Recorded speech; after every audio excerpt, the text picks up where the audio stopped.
दोस्तों, आप सभी को जय मसीह की। आशा करते हैं आप लोग अच्छे होंगे और सही सलामत होंगे।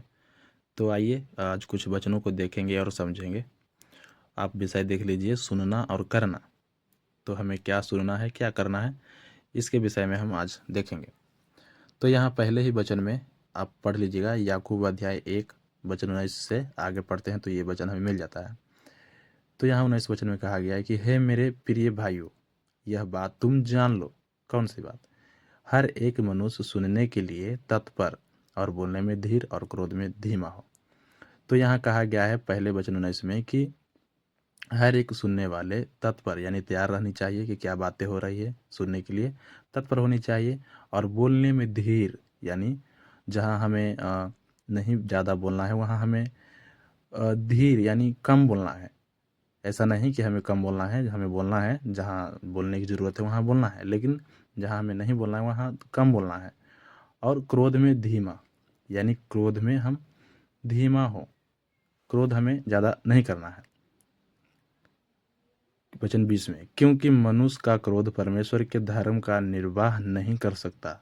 तो यहाँ वचन 20 में कहा गया है कि मनुष्य का क्रोध परमेश्वर के धर्म का निर्वाह नहीं कर सकता। तो यानी यहाँ कहा गया है कि हम जब क्रोध करते हैं, गुस्सा में होते हैं, तो हम अक्सर अपने गुस्से में गलत निर्णय ले लेते हैं, गलत काम कर देते हैं। तो उससे क्या होता है कि परमेश्वर की बातें अपने जीवन में लागू नहीं कर पाते हैं जब हम गुस्से में होते हैं। तो हमें गुस्सा में धीर यानी कम कम होनी चाहिए हमारे अंदर गुस्सा। तो ये हमें बताता है। और वचन 21 में, इसलिए सारी मलिनता और बैर भाव की बढ़ती को दूर करके उस वचन को नम्रता से ग्रहण कर लो जो हृदय में बोया गया है और जो तुम्हारा प्राणों का उद्धार करा सकता है।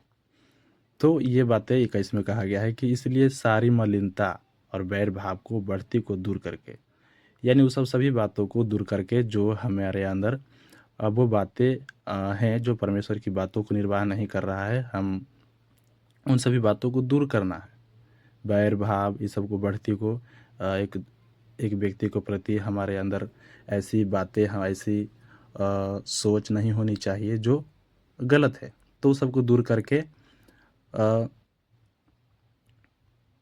उस वचन को नम्रता से ग्रहण करना है जो हमारे हृदय में बोया गया है। वही है जो हमारा प्राणों का उद्धार करा सकता है। तो हमें इन सभी बातों को ध्यान रखना है। और वचन 22 में कहा गया है, परंतु वचन पर चलने वाले बनो। तो अगर हम ये सब काम नहीं कर रहे हैं, वही सब मलिनता और बैर भाव में फंसे हुए हैं, तो हम वचन को सुन रहे हैं लेकिन उस पर चल नहीं रहे हैं। अगर चलेंगे तो वो सब मलिनता, बैर भाव ये सब को दूर कर देंगे।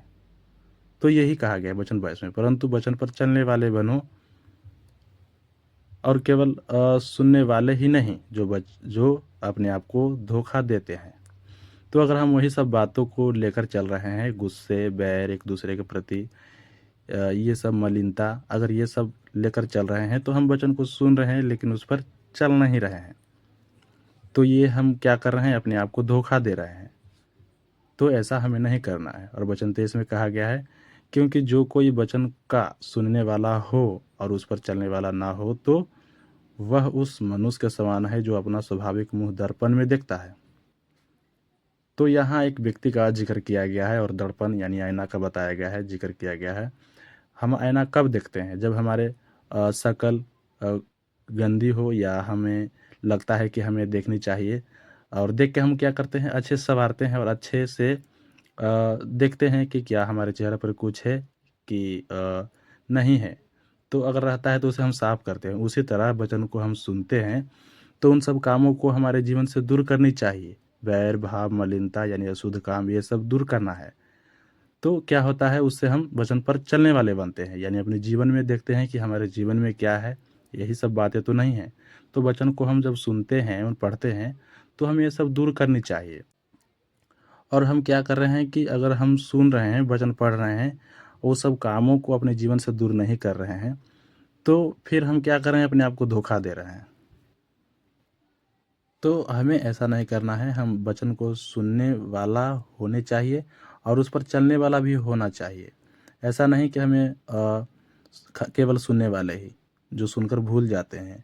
अगर हम भूल जाते हैं तो फिर वही सब काम कर देते हैं जो हमारे जीवन में नहीं होनी चाहिए। तो ये बातें हैं। हम वचन को पढ़ना है, समझना है और उसके अनुसार ही चलना है। तो ठीक है, आशा करते हैं आप लोग समझ चुके होंगे। जय मसीह।